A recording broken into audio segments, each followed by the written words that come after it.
Togashi gênio, não tem jeito. O Kitsune dessa semana é o arco da eleição de Hunter x Hunter.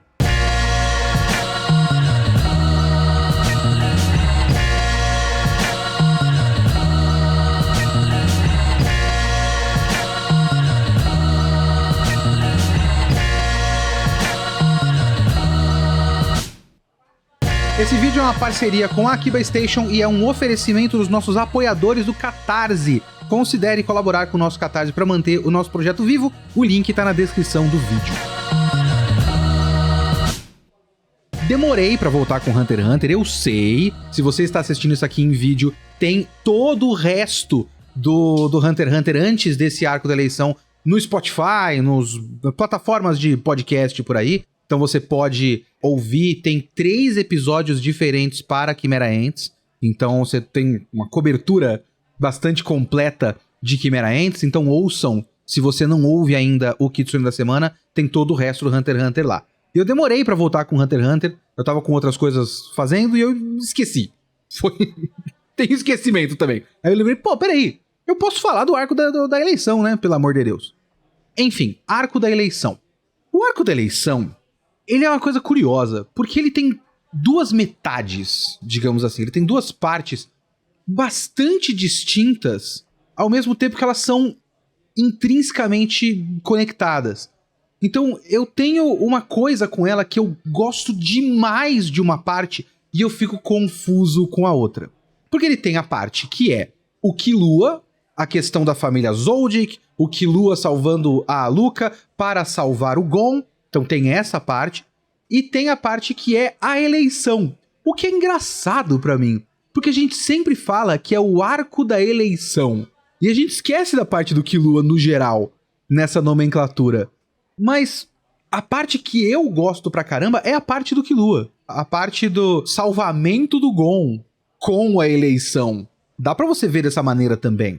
Mas a gente sempre fala como arco da eleição. Não é curioso? E a parte da eleição é a parte que sempre me deixou ligeiramente confuso. Eu vou chegar lá. Eu quero falar primeiro dessa parte do Killua, da Luca, da família Zoldyck e do Gon. Porque a gente sempre fala que Hunter x Hunter tem uma coisa genial, que é o fato de que o Togashi pode pegar gêneros diferentes da ficção e fazer mangás inteiros dentro do mangá dele e funciona.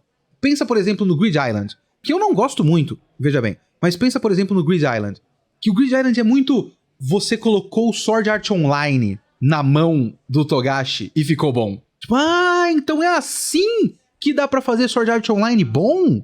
Esse arco pra mim é uma coisa que eu acho que é interessante, que é... Deram na mão do Togashi, Deus deu na mão do Togashi a ideia de Deus Ex Machina. E aí ele foi lá e fez direito.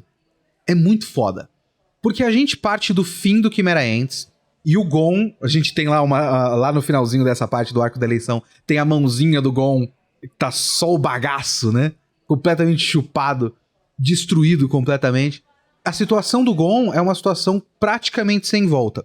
O Togashi foi ensinando pra gente ao longo do tempo, principalmente com o Chrollo, tanto o Chrollo quanto aquele maluco do Grid Island, inclusive, que é um cara que tem uma bomba, se eu não me engano, um negócio assim.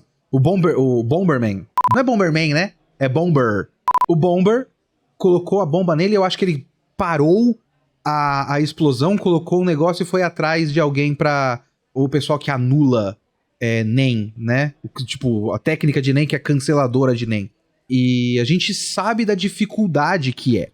A gente sabe que com esse cara foi muito difícil. A gente sabe que o Chrollo ainda tá procurando alguém pra cancelar o NEM do Kurapika. Nesse ponto da história ele ainda tá atrás disso. Então a gente já foi ensinado que tem uma dificuldade muito grande pra isso. E aí você tem o Gon, que é tipo a ultimate dificuldade. E só uma solução mágica vai fazer com que isso seja solucionado. E aí o Togashi vai lá e cria um Deus Ex Machina. Que na mão de um autor menor, na mão de um cara que não sabe escrever tão bem quanto o Togashi, essa solução da Luca seria uma merda. Porque pensa bem, a gente conhece a família Zoldyck. A gente sabe quem faz parte da família Zoldyck. Tem o Miluk, Tem a menina que é da... É menina? O gênero dos personagens da família Zodiac é sempre muito confuso pra mim. Menino, a minha consultora para Hunter x Hunter, a Ana, que está aqui fora de quadro, me lembrou. Kaluto é menino, que faz parte da Genen Ryodan, né? Depois de um certo tempo, exatamente. Então tem Kaluto, tem Illumi, tem Miluki, tem o pai, a mãe, o vô e o Killua. A gente sabe quem é os membros. Aí de repente, tem mais uma irmã. E essa irmã tem uma habilidade mágica. E ela pode... Sabe, na mão de um autor menor, na mão de um autor ruim, seria tipo, pô, tirou do nada esse negócio. Sabe, completamente do nada. Solução fácil, conveniente. É roteirismo. Abraço para o pessoal do Vigilância Sanitária. É roteirismo do Togashi. Mas o Togashi sabe o que faz. Então ele coloca uma série de dificuldades em cima disso. Não só no funcionamento desse poder mágico que soluciona tudo, quanto na maneira de fazer com que essa solução chegue ao Gon para começo de conversa. E ele entranha isso em tantas relações diferentes, em tantos temas diferentes, tantas camadas diferentes, que em nenhum momento a gente debate esse arco, pelo menos até onde eu vi. Eu espero que não tenha algum otaku... Sempre tem, né? A chance do otaku ser burro em algum ponto da internet é sempre muito alta. Mas eu não vejo muito uma discussão desse arco da cura do Gon e da Luca e tudo mais em termos de Deus Ex Machina, em termos de conveniência de roteiro. Eu não vejo, eu não acho que é. Porque o que a gente tem aqui? A gente tem o Killua e tem a relação do Killua com a própria família. E essa relação do Killua com a própria família é uma coisa muito pesada. Você vê que ele tem até nesse arco tem um diagrama das relações de família que eu vou falar, Togashi, você não colocou todas as setas possíveis, hein? O Killua tá no meio e tem algumas setas que faltam, tipo, eu acho que não tem, tipo, a seta do Killua pro Miluki, ou a seta do Killua pra mãe, eu acho que não tem. Faltam setas, eu queria todas as setas. Faltou setas. Mas ele tem um organograma das relações da família, porque, tipo, tem uma relação muito antagônica do Gon com o Illumi, mas tem uma relação que é antagônica, mas também tem muito respeito pela autoridade e pela figura do pai do Killua. O Killua tem um certo respeito pelo pai. Ele não, tipo, eu acho que ele tem quase nenhum respeito pela mãe, mas ele tem uma relação de respeito pelo pai. Então essas relações são muito complexas dentro da família. E o Illumi é uma figura central nisso, por conta de ele querer controlar o Killua. Quando chega a Luca nessa equação, deixa tudo muito mais complexo, porque a Luca cria uma série de outras camadas para isso. E também faz com que a gente perceba mais uma camada do problema que o Killua tem com a própria família, que é um desrespeito para com a Luca. Porque tem, por exemplo, toda a questão de como chamar a Luca. Porque, no geral, e aí tem toda uma discussão que eu não quero entrar porque eu não sei, eu não vou entrar nessa discussão, mas tem discussão, por exemplo, de gênero da Luca, se é uma personagem trans ou não. Eu já vi essas discussões, eu não sei até que ponto existe um consenso, mas a parte que me interessa é a parte das relações entre os personagens. Então você vê que não existe respeito da família para com a Luca, porque chamam de o Aluka, enquanto o Killua é o único que chama a Aluka de a Aluka, chama no feminino, o único. Pelo menos isso vendo pelo texto da JBC. Eu tenho a coleção, eu tô vendo pelo texto oficial brasileiro JBC. E aí tem essa questão do gênero, e a Aluka é sempre chamada no feminino apenas pelo Killua. Apesar que eu acho que também tem uma questão muito forte, que é a questão de tradução, e fica uma pequena... uma dificuldade que a gente tem com a língua portuguesa. A gente não instituiu gênero neutro na língua portuguesa oficialmente e tudo mais. E é difícil de você saber qual caso que você pode ou não aplicar. Eu sei, por exemplo, que eles usam na língua japonesa para o algo dentro da Aluka uma coisa que seria o equivalente a um gênero neutro. No inglês seria it, que é o que a gente usa para objetos e animais. Então eu acredito que também tem isso para a Aluka e não para a criatura algo dentro dela.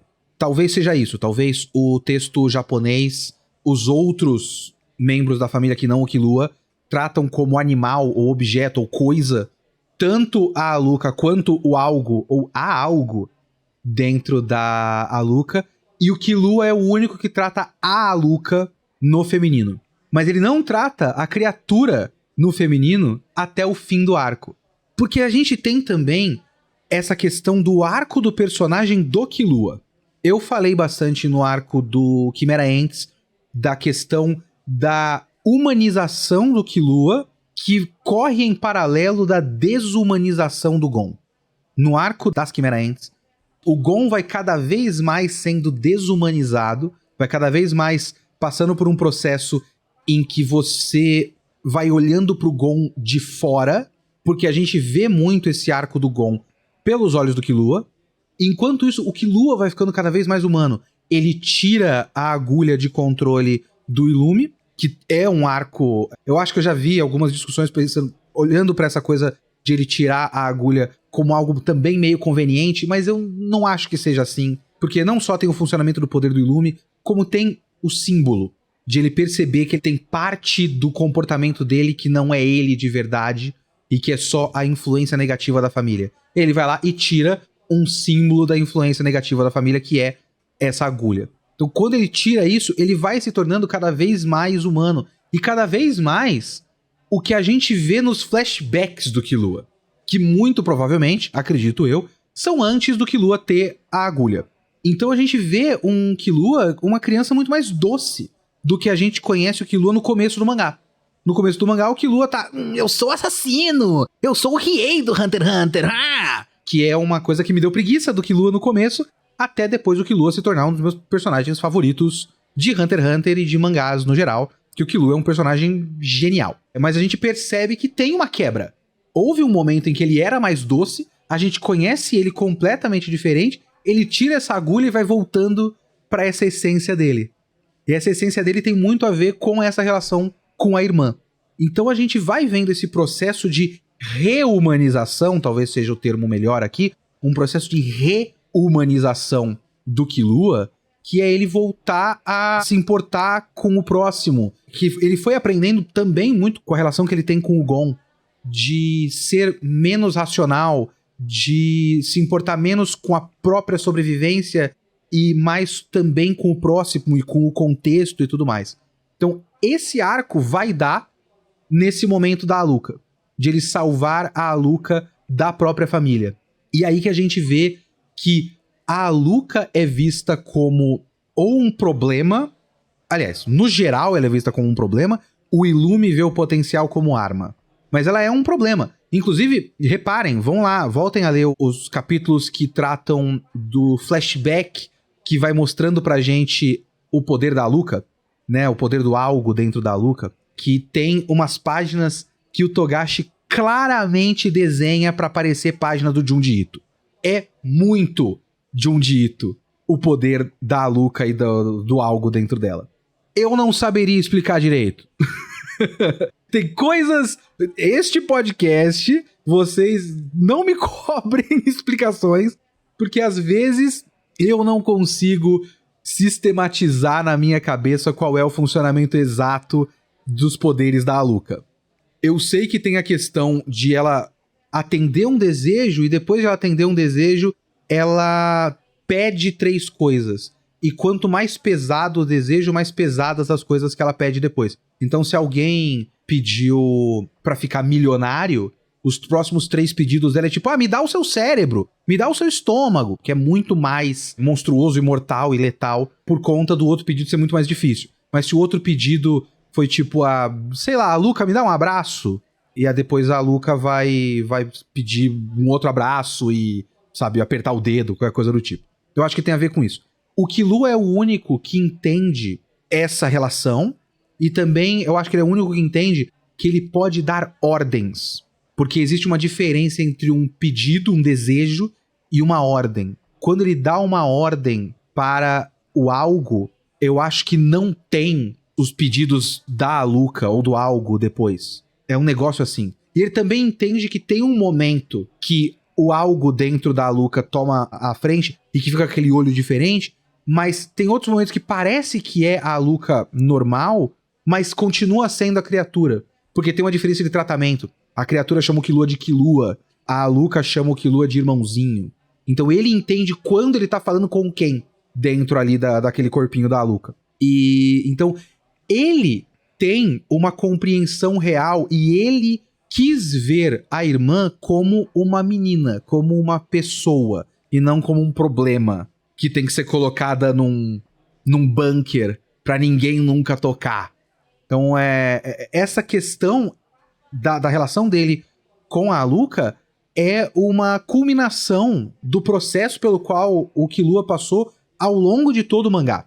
Então tem esse primeiro passo, que o poder dela é muito complexo, é muito perigoso e não é só conveniente. E aí você tem o fato de que tem todas umas regras da família Zold que ele tem que seguir e que acaba se tornando uma perseguição que toma uma proporção muito grande por conta do envolvimento do Illumi e do Hisoka. Então não é só o poder dela é um risco que pode acabar com a família Zold inteira e com milhares de pessoas ao mesmo tempo, porque já teve caso de 60 pessoas morrerem ao mesmo tempo por causa do pedido da Aluka.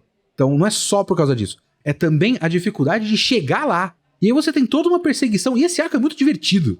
Eu gosto pra caramba, é muito da hora de acompanhar esse arco. Porque você tem aquela segurança que vira moto, que é doido, aquela vovozinha que eu esqueci o nome. É muito foda. Você tem aquelas lutas que não são exatamente lutas, que é mais perseguição. Tipo, me lembra muito uns trechos do arco do Sensui, que tem umas partes que não são exatamente luta, né? Tipo, aquela parte que o Yusuke tá na estrada e ele é perseguido pelo caminhão e tal, e o Sniper acho que joga umas coisas. Essa parte do Sniper com o Yusuke lembra muito essa perseguição do Illumi, do Hisoka, com o Killua. É bem legal. A ação desse arco é divertida porque também é diferente. Tem um padrão de lutas do Hunter x Hunter que eu curto pra caramba, mas é um padrão que é a luta do duelo de tipos de Nen, né? Que é uma coisa meio Jojo até, de certa forma. Você tem um poder complexo de um lado, um poder complexo do outro, você vê como eles interagem e quem consegue fazer com que o próprio poder sobrepuje o outro de maneira criativa e não só fazendo a bola de energia maior. Esse é o padrão do Hunter x Hunter. Esse arco não tem isso, tanto. Tem uma luta do Hisoka com aquele segurança. Fiquei triste, eu gosto daquele cara, o cara da moeda. Poxa, eu gosto do cara da moeda. O cara da moeda é legal. E o cara morre, né? O Hisoka. Spoiler! O Hisoka mata o segurança do Killua. E essa luta é bem legal. Mas essa é uma luta típica de Hunter x Hunter, né? O Hisoka sendo criativo com o poder do Bandicam dele, que tem propriedades de elástico e chiclete. E ele é criativo e ele vence o cara da moeda e é triste fazer o quê? Eu gosto do cara. Mas tirando isso, é muito outro tipo de ação. Então tem todas essas camadas pra só aí chegar aonde tá o Gon e aí fazer... E quando ele faz isso, ainda tem uma série de outras dificuldades de onde colocar o Gon, as exigências da família, e o Illumi ainda tá lá. Então, tipo, é muito difícil pra aí chegar na solução mágica final. Por isso que funciona pra mim. Isso é realmente o Togashi pegando um conceito que poderia ser... O Togashi é mestre nisso, eu já falei isso várias vezes. Coisas que o Togashi faz em Hunter x Hunter, no geral, quando você vê tentar ser aplicadas em outros mangás menores e não tão bons, ficam muito inferiores. O nível é outro, completamente diferente. E aí você tem uma última camada que eu gosto demais, que é a camada de que o Killua também não respeita por completo a pessoa, a instituição Aluka. Porque ele não é completamente maduro. Ele é uma criança ainda. Então, me parece, pelo meu entendimento, que o Killua tinha um entendimento que era o seguinte. Existe a Aluka, que todo mundo chama como it, chama no neutro, chama no objeto, mas ele sabe e ele quer que todo mundo respeite como menina. Então existe a Aluka, que é a irmã dele. E existe uma criatura dentro da Aluka, que é o algo, no texto da JBC, né? O algo, que mais uma vez, muito provavelmente é porque tem uma certa dificuldade de fazer o termo na linguagem neutra do português, que aí você fica tipo, isso é linguagem neutra, não é linguagem neutra, o português ainda tá... Estamos tentando nos entender e ainda brigando com um monte de gente idiota que acha que isso não devia nem existir. No texto da JBC, ficou no masculino. Então, o Killua trata a Aluka no feminino e o algo no masculino. E ele trata esse algo como uma entidade separada que, infelizmente, está dentro da irmã. E ele dá uma ordem pro algo, que é nunca mais apareça. Ele acredita que essa é uma solução. E a Aluka vai lá dar bronca nele, falando, pô, mas há algo. E aí ela fala no feminino. no texto do JBC. Você deixou a algo chorando no canto. Ela tá toda encolhida. Então, a Haluka convive com essa outra criatura dentro dela razoavelmente harmoniosamente. E trata no feminino. Então, o Killua também não tinha o entendimento completo da Haluka. A questão é muito mais complexa. Depois, acho que a solução final do Killua é pedir pra algo nunca mais atender desejo de ninguém que não seja dele. E aí ele meio que soluciona a questão desse jeito. Mas ele pede pra ela voltar, pra algo voltar, e aí muda o tratamento e tal. Então eu gosto que tem, tipo, várias camadas nessa questão. Não é só o simples. Então é muito legal. Essa parte do Killua é muito legal. Muito complexa, muito interessante, muito significativa e muito divertida. Ela também faz parte do arco da eleição. Tipo, intrinsecamente, a perseguição daqueles homens agulha do Illumin vai desembocar na candidatura de um dos candidatos da eleição. Tipo, está entremeado. Mas tem uma ligação final das duas coisas que eu tenho as minhas reservas. Então vamos lá, vamos falar da eleição. O arco da eleição me confunde um pouco. O Pariston me confunde um pouco.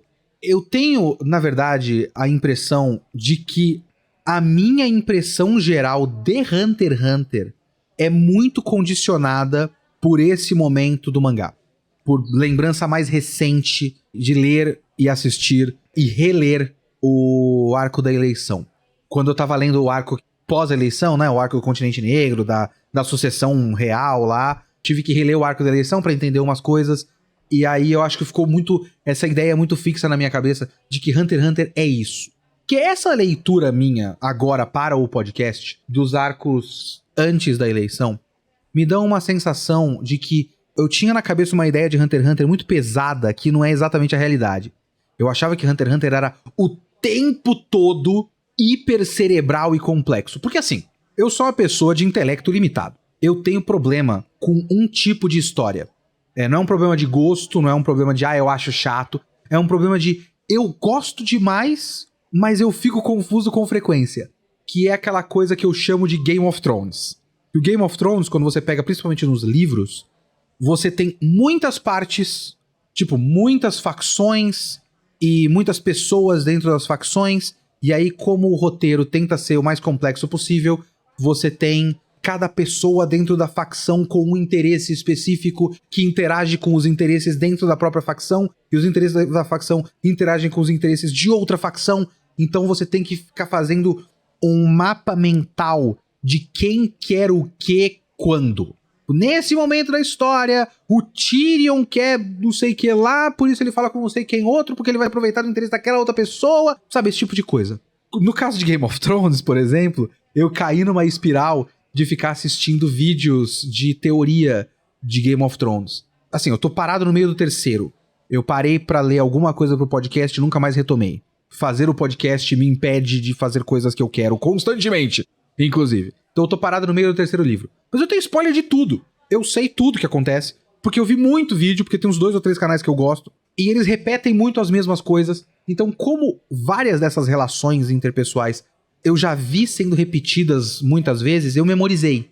Hunter x Hunter talvez tenha parecido mais simples agora nessa leitura, porque também já é, sei lá, a segunda ou terceira vez que eu leio Hunter x Hunter. Mas eu acho que antes da eleição, ele não é exatamente esse Game of Thrones. Antes da eleição, ele não é exatamente esse Game of Thrones. Ele não é uma história sobre o Gon quer um negócio, o Killua quer um negócio, a interação dos interesses do Killua com o Gon que é diferente, sabe? Não é exatamente desse jeito. Mas ele vai ficando desse jeito com a introdução da política interna da Associação Hunter, e depois disso você tem um arco da sucessão, lá com o Beyond Netero, que aí fica... E a família real, que eu esqueci, Kakin, né? A família real de Kakin, e aí vai tudo pro caralho, assim. Fica tudo muito mais complexo do que a minha cabeça consegue acompanhar. E o começo disso é o Pariston. Porque o Pariston me confunde. Eu acho que eu peguei a superfície, talvez não a essência, mas eu acho que eu peguei a superfície da maneira como o Pariston pensa, sente e age. Eu peguei essa superfície através de ora vejam só que mágico, o texto do mangá! Uau! Os personagens falam coisas em voz alta, e eu acho que as primeiras vezes que eu li, eu tava concentrado em outras coisas e não peguei muito bem. Mas existe a ideia de que o Pariston faz as coisas pra se divertir, e que ele não quer nem ganhar, nem perder. Ele só gosta de mexer com as pessoas, porque ele é um babaca, é isso. Eu acho que, no fim das contas, é isso. Tipo, ele é um personagem complexo, ele é um personagem interessante. Mas ele é, em essência, um babaca. E ele é um babaca que curte agitar coisas. Tipo, no fim do arco, que ele desiste da eleição, ele vira pra Tidal e fala: não faça a Associação Hunter ser um lugar entediante, porque aí eu venho te pegar. Ele só quer que as coisas sejam interessantes. E aí, o mangá faz essa relação do tipo de personalidade do Jing, do pai do Gon, do Netero e do Pariston. E falando que eles são parecidos. O fato de o Netero ter colocado um babaca como vice-presidente é apenas pelo fato de que ele queria um cara que não fosse, tipo, adoração. Tipo, o Netero é fantástico, incrível, eu vou fazer tudo o que ele quer porque eu quero a aprovação desse homem. Não, ele quer um babaca pra tentar colocar obstáculo na vida dele. Eu até ficaria interessado em ver exemplos de o que o Pariston fez concretamente pra zoar o rolê do Netero. Eu tenho certo interesse nisso. Não vai acontecer mais, mas apesar que ainda dá pra fazer, né, flashbacks centrados no Pariston, que aí mostra o Netero. Eu tava na cabeça aqui pensando, não vai acontecer porque o Netero morreu, mas não, né? Tem flashback pra isso. Não sei se o Togashi vai perder tempo com isso, mas dá pra fazer. Então a superfície do comportamento do Pariston, eu entendo. Eu talvez não tenha feito assim como o funcionamento da Luca me confunde e eu não sei todos os passos, e eu devo ter errado alguma coisa na minha explicação da Luca, eu também não consegui fazer um mapa mental de todas as coisas que o Pariston fez nas discussões da eleição. Porque o que ele foi fazendo foi ir criando regras e dando pra trás. O Pariston é o Michel Temer da Associação Hunter, né? Porque ele propõe um negócio absurdo. E todo mundo, não, isso é um absurdo. Ele fala, não, então tá bom, então tudo bem. Eu retiro o que eu falei. Mas ele falou. Cara, é muito parecido com o que a direita faz e fez nos últimos anos, que foi tipo, propor uns absurdos, aí tem um backlash, e aí eles retiram o absurdo, mas a ideia já foi plantada e eles vão lentamente normalizando o absurdo. Tem uma semelhança. E ele faz isso sempre com um sorriso no rosto, né? Ele faz isso com um espírito de... eu sei que vai me prejudicar, mas tudo bem, tá tudo tão legal. E todo mundo vai ficando cada vez mais puto com esse sorriso na cara dele, né? E essa parte é interessante, mas eu não consigo, tipo, mapear, tipo, ele fez essa medida que causou tal efeito e por isso essas coisas é que eu não consigo acompanhar. Eu tenho essa real deficiência de entendimento de mídia. Quando fica complexo nesse tipo de complexidade, não é nem nível de complexidade, é esse tipo de complexidade que me confunde. Aí eu tenho dificuldade. E tem também aquele fato que eu acho também uma coisa que eu não lembrava desse detalhe, que é o fato de que foi decidido que aqueles Hunters formariam o Zodíaco, que seriam os 12 da comissão ali do alto escalão da Associação Hunter, e cada um foi colocado um signo do Zodíaco chinês, e aí os caras se modificaram pra atender o seu posto. E era uma coisa que eu pensava às vezes. A Tidal é um cachorro? Não, a Tidal não é um cachorro. A Tidal é tipo aquela Tigris ou Tigress dos Jogos Vorazes, que é aquela mulher que a Hunter Schafer faz no filme, né? Que foi se modificando pra parecer mais... É um gato ou é uma onça? É um gato, né? Ela foi se modificando pra parecer mais um gato. Ela faz transplante de bigode, ela muda o nariz e tal.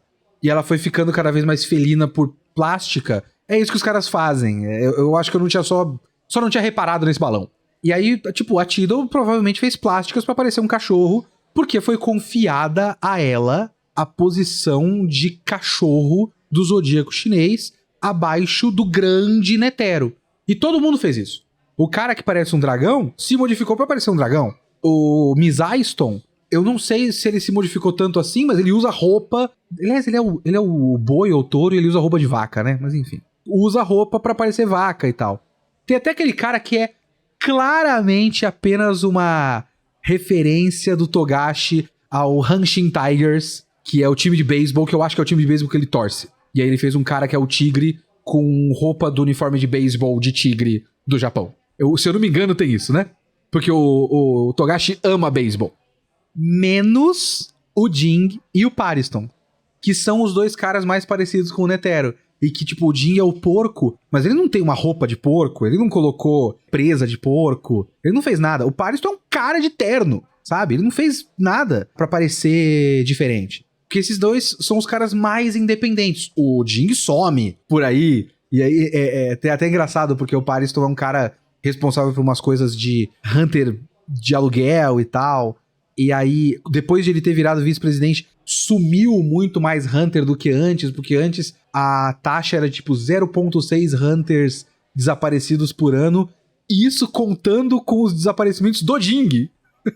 Porque ele só some, né? Ele vai embora, ninguém sabe onde ele tá e depois ele ressurge. Então esses são os caras com pensamento mais independente, né? E talvez sejam esses caras que o Netero mais respeitava, de certa forma. E eles também tinham, aparentemente, essa relação com o Netero. Então essa parte eu acho muito interessante como conceito, porque enriquece muito um trecho que é todo povoado por um elenco completamente novo, né? Tem 12 personagens novos. Ele também não se preocupa muito em fazer com que a gente se importe com todos os 12, sabe? Porque de todos os 12 do Zodíaco, o Jing, o Pariston, a Tidal, o Mizyston são os que são realmente importantes. E aí o cara do tigre é um como é que chama? Um alívio cômico. Agora, a mulher cobra, o cara cavalo, esses caras não são trabalhados, o que é bom. A gente não precisa se importar com 12 caras novos de uma vez, como se eles fossem super importantes. Mas enriquece essa experiência. E cria todo um contexto interessante, até pro fato de que a gente agora tá conhecendo o Jing. E é assim que a gente conhece o Jing. A gente conhece o Jing no meio desse imbróglio todo. O que nos ensina que a vida do Jing, fora da vida do Gon, é muito complexa. Ele povoa, ele faz parte de um ambiente muito complexo. Então, isso é uma coisa que é muito interessante. Eu não consigo acompanhar muito bem esse vai e volta da eleição. Então, eu curto as interações entre os personagens, mas eu não consigo acompanhar direito o vai e volta das regras da eleição. Tem uma outra parte da motivação do Pariston que eu acho que eu só vou entender direito depois que eu for reler o arco do Beyond Nether, do Ika-King e tudo mais, que tem a ver não só, se eu não me engano, com os Hunters de aluguel lá, os Hunters mercenários, que são Hunters não oficiais, né? Se eu não me engano. E com o fato de que o Pariston tem 500, eu acho, ou 5.000 ovos de Chimera Ant. E que ele quer usar isso pra alguma coisa. Como isso se relaciona a qualquer coisa que a gente falou aqui nesse arco da eleição, eu não sei. Agora, o que me dá um pouco de preguiça, aí sim. Eu passei aqui o tempo todo falando como o Togashi consegue fazer uma coisa que seria muito conveniente, parecer intrinsecamente ligada com a história e tudo mais. Aí eu já acho um pouquinho demais o momento Aizen do Pariston. Que é ele falando quando ele sabia que tudo aquilo ia acontecer. Quando ele sabia que ele ia ganhar. E ele sabia que ele ia ganhar no momento que o Jing falou que ia se candidatar e depois disse que o Gon não ia morrer. Então ele meio que tava ligado que tinha uma solução e que isso ia culminar exatamente na hora da eleição. E aí quando ele sentiu a aura, que foi o poder da Luca, né? Ele sabia que tinha solucionado o Gon e que ele ia ganhar. Aí parece um pouquinho Aizen demais pra mim. Porque, isso tudo fazia parte do meu Keikaku. Um pouquinho de preguiça. Aí depois tem um momento que ele desiste e vai embora, né? Ele nomeia a Tidal como vice e renuncia. Então a Tidal vira a presidente. E aí, aquilo é divertido, aquilo é engraçado, eu gosto. Enfim, mas eu tenho um pouquinho de preguiça desse momento aí do Pariston fazendo o plano, o master plan dele de Kira. Enfim. E aí a gente tem que lembrar que tudo isso depois culmina no Gon encontrando o Jing. E é uma doideira. Para pra pensar nisso. Volume 32 do mangá. O Gon podia ter encontrado o Jing lá antes do Chimera Ants. Ele faz todo o bagulho, faz todo o joguinho, o literal joguinho do pai dele, que é o Grid Island. Ia encontrar o pai não tava lá. Depois é meio que, entre aspas, revelado que o pai dele não tava lá porque ele é babaca. Ele não quis. Ele é assim. Ah, ele é muito doido. Ah, she's so crazy, I love her. Ele é muito assim.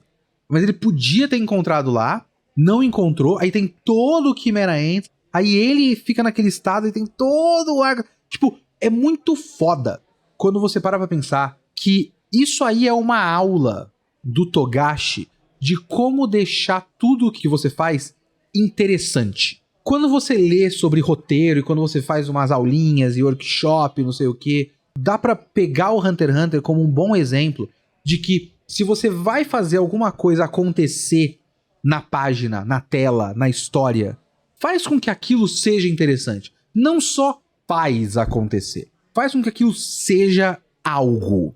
Não é só um encontro do Gon com o Jing, não é só ele vai num lugar e o Jing tá esperando e eles têm uma conversa. Ele encontra no meio de um monte de outra coisa, ele encontra no meio da eleição. E aí, tipo, sei lá, eu não consigo ficar negativo em relação a esse momento. Não consigo ficar negativo. Não consigo achar... Eu lembro da minha primeira sensação de ver esse momento e eu nunca achei ruim.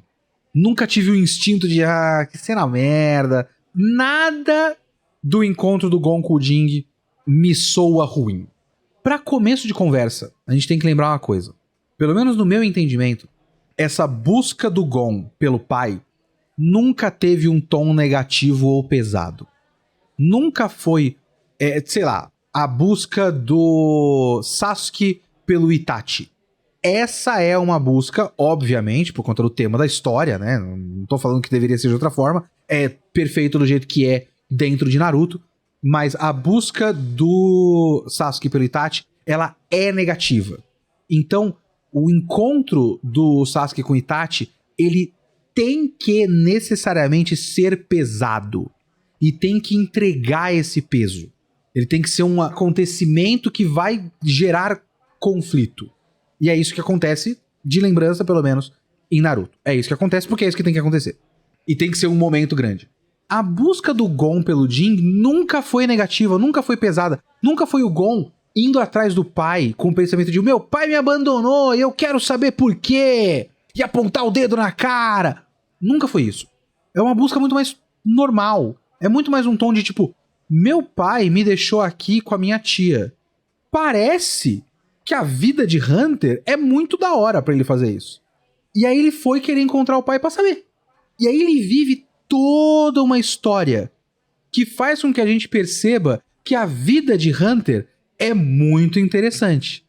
E aí ele encontra o Jing e pergunta, e a resposta do Jing é que a vida de Hunter é muito interessante. Eu não lembrava disso, mas a resposta do Jing pro Gon é literalmente Hunter x Hunter são os amigos que fazemos pelo caminho. Literalmente. Ele conta uma história pro Gon de quando ele queria chegar num lugar que eu acho que era uma tumba, um negócio assim, que era muito difícil de chegar, e aí ele foi pedindo ajuda de várias pessoas com várias especialidades diferentes, e ele formou essa rede de colaboradores, e quando ele chegou no objetivo final dele, o lugar que ele queria chegar, a coisa que ele queria ver e buscar e tudo mais, não era a parte mais interessante de tudo. A parte mais interessante foi chegar lá, foi fazer aqueles contatos. E hoje esses caras são uma rede de colaboradores que ele continua usando, que trabalha pra ele de graça, apenas pela recompensa de viver essa vida. Ele arremata isso no final falando, enquanto você estiver viajando por esse mundo, aproveita pra apreciar a paisagem, porque o mundo é fascinante. E a gente passou por 32 volumes de mangá que nos ensinaram que o mundo de Hunter x Hunter é fascinante. Pensem, por exemplo, na família Zoldyck. Voltando aqui. Pensem no fato de que a família Zoldyck é um bagulho super complexo e que está, por natureza, e por escolha, relegada às sombras desse mundo. E que o Togashi, muito inteligentemente, não vai colocar a família Zoldyck em primeiro plano, de verdade, em momento nenhum. Pensem, por exemplo, no fato de que a gente fala que esse é o arco da eleição, não o arco da família Zoldyck. Os dois momentos de família Zoldyck no mangá são super curtos, porque não é pra essa família ser o centro de trama nenhuma. Eles vivem do craft deles, né? Vivem dos negócios deles como assassinos, e eles são convocados pra história dentro da função deles. Então, é muito interessante você perceber que, tipo, existe todo um mundo da família Zoldyck que não vai ser completamente explorado. É bastante explorado nesse arco, mas não vai ser completamente explorado porque ele é, de verdade, só mais um elemento desse mundo. E aí você pega o fato de que, no começo desse arco, há algo dentro da Aluka, é falado pelo, acho que, o pai do Killua, que é alguma entidade de fora. E aí depois eles falam das formigas quimera, que também são criaturas de fora. Então tem todo um outro mundo que se abre no final desse arco. Isso eu acho, sei lá, quando eu paro pra pensar, é muito foda. Porque pensa bem, o Jing deixou o Gon pra lá, pra viver um mundo de aventuras. Quando a gente chega nele, fica-se com a impressão de que esse deveria ser o final da história. Mas a motivação do Jing deixar o filho e colocar um monte de coisas no caminho do filho pra fazer com que o filho viva essa vida, o motivo de ele fazer tudo isso e de abandonar o Gon e de ser supostamente um pai ruim é ele dizer que o mundo é fascinante. Nesse momento, não é o momento de fechar a história. Porque se você fecha a história, você fecha esse mundo. E aí você trabalha contra a ideia de que o mundo é fascinante. E isso iria contra, tipo, não faria a gente sentir que a motivação do Jing faz sentido. Mas a gente sente que a motivação do Jing faz sentido. Porque nesse momento, o mundo abre. E abre num nível muito maior do que tudo que a gente viu antes. Só aquela página dupla com aquele mapa do continente negro, com, sei lá, uma mão gigante, me fascina muito. O fundo do mapa, com uma mão gigante e, tipo, 3 ou 4 criaturas gigantes. Porque tá tão longe que aquela mão e aquelas criaturas têm que ser muito grandes. E aí você vê que, tipo, a gente viu uma ameaça, que são as formigas quimera e o Meruem e tudo mais, com um nível tão além da nossa compreensão, e eles são uma pequena parte de todo um outro negócio que é incompreensível pro nosso momento da história. Então, faz total sentido pra mim, no momento que a gente encontra o Jing, o mundo de Hunter x Hunter se abrir e não se fechar. Porque é esse o ponto de vista do Jing.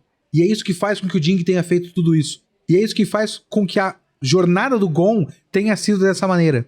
E de certa forma, a gente não precisa mais do Gon na história. Porque o Gon não só já chegou no objetivo dele, que era encontrar o pai, como ele também já viveu uma aventura que mostrou pra ele que o Hunter x Hunter são os amigos que fazemos pelo caminho. A grande recompensa da jornada do Gon é o Killua.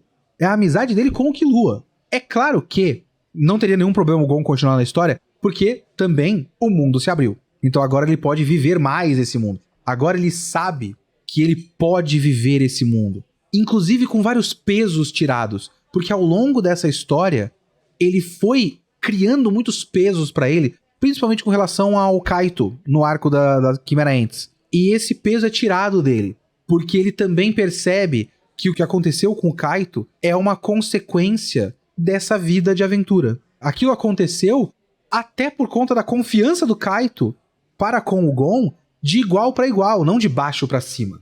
Então, ele formar essas relações horizontais que ele percebe que ele já tinha com o Kaito e que ele foi formando com o Killua, é já a recompensa da jornada do Gon. Então é um fechamento. É de fato um fechamento. Que não necessariamente precisa que continue, mas continua. E que pode continuar. E que se continuar também vai fazer sentido. Eu não sei se eu tô super interpretando ou se o Togashi só conseguiu fazer uma coisa mágica com a história dele, que foi chegar no, aparentemente, meio da história e fazer com que o personagem principal já tenha concluído a própria jornada dele, e que essa seja uma conclusão satisfatória que ao mesmo tempo não precisa ser uma conclusão. E outra, é muito legal pra mim, pelo menos, que o Jing seja um personagem tão interessante como figura dentro daquele mundo. Ele é uma figura muito interessante. E o Jing ser esse personagem tão legal, ser essa figura dentro daquele mundo tão legal, já é uma recompensa pela jornada do Gon em si própria. Pelo menos pra mim. Eu penso dessa maneira. Então a nossa recompensa por essa jornada toda do Gon é o Jing. E o Jing é da hora. É um arrombado? Sim. É um babaca? Sim. Ele é um babaca mais gostável do que o Pariston? Sim. Eu acho que, no fim das contas, o Pariston é um personagem mais interessante porque ele move mais a história do que o Jing. Mas o Jing é mais simpático. Eu passei muito tempo sem ver isso. Eu não conseguia ver, mas todo mundo falava. Eu não sentia. Nessa leitura eu senti. Ele é meio Yusuke, né? O Jing é meio Yusuke. Ele tem um espírito de Yusuke. A gente gosta, porque o Yusuke é da hora. E o Jing também é da hora. Então ele é mais simpático. E eu acho que ele é uma recompensa em si próprio. Eu acho que esse arco também acaba servindo como... É muito bonito. Tem aquele capítulo que fecha tudo isso. É um capítulo sem texto. Que a gente vai vendo onde cada um tá. Você tem o Morel e o Nove brindando ao Netero. E é muito foda. Porque você vê aquele fechamento da Komugi. A mão da Komugi com o Meruem. Você tem aquele zoom na casa e depois a mão. E é um fechamento tão bonito pra toda essa história, ao mesmo tempo que você tem a página do Kurapika não atendendo a ligação, eu acho que a ligação do Gon, não atendendo a ligação, ou do Leório talvez, mas não atendendo a ligação dos amigos, porque enquanto todo mundo estava nessa jornada, que foram jornadas razoavelmente positivas de entender que o caminho é mais importante do que o objetivo, o Kurapika não. O Kurapika não aprendeu essa lição. O objetivo do Kurapika ainda é o objetivo do Kurapika. E o objetivo do Kurapika ainda é negativo e pesado. Então, a jornada dele não acabou. E aí o mundo se abre e agora a gente tem mais da jornada do Kurapika. Eu vou continuar falando de Hunter x Hunter aqui no podcast. Eu não sei como eu vou organizar, tipo, em que ponto que eu paro um próximo podcast sobre a briga sucessória e tudo mais. Eu acho que tem muita coisa que acontece até o embarque no navio, aquele navio baleia, e depois tem o período no navio baleia que eu acho que ainda não acabou, que eu tô uns capítulos atrasado na leitura. Então eu acho que dá pelo menos pra fazer um podcast até o embarque, talvez. Que já é muita coisa, porque é Hunter x Hunter. Então, eu vejo vocês no próximo podcast de Hunter x Hunter, porque Hunter x Hunter, graças a Deus, ainda não acabou. Muito obrigado, Togashi, por ainda estar se esforçando. Toda vez que o Togashi posta o tweet dele com os desenhinhos lá, o número de página no canto do desenho, pô, o Togashi tá trabalhando, que da hora, cara, que bom. Só espero que a vida dele não esteja um completo horror de dor, mas ainda tem Hunter x Hunter pra acontecer. Muito obrigado a todo mundo que assistiu esse vídeo até o final. Se você curte o nosso trabalho, considere colaborar no Catarse do Kitsune da semana. O link está na descrição do vídeo. O nosso objetivo final do Catarse é fazer uma série de podcasts de Bleach. Só faremos podcast de Bleach se a gente chegar nesse objetivo, ok? Não vai ter antes. Então, se você quer podcast de Bleach, colabore no Catarse. E você faz parte do nosso Discord, discute as coisas, vota em temas, seus comentários são lidos no podcast em áudio, então muito obrigado a todo mundo que já apoia. No fim do vídeo tá o nosso Hall da Fama, os nossos maiores apoiadores, o seu nome pode aparecer aqui nos nossos créditos, muito obrigado. E muito obrigado à Akiba Station, como eu sempre falo, é a nossa parceria. Eu gravo aqui no estúdio da Akiba Station, que é a loja na Liberdade, na Tomás Gonzaga, tem uma loja na Galvão Bueno também, que é no Sogo Plaza. Você pode encomendar suas figures pelo Instagram. O Instagram dele está aqui embaixo, certo? Então, muito obrigado à Akiba Station pela parceria. E encomendem as suas figures lá ou passem aqui na loja. Nossas gravações são sempre meio-dia de domingo. Então, você pode dar um oi aqui, falar comigo, aparecer na gravação, pegar uns gacha aqui atrás. E é nóis. Muito obrigado. Até o próximo vídeo. Falou.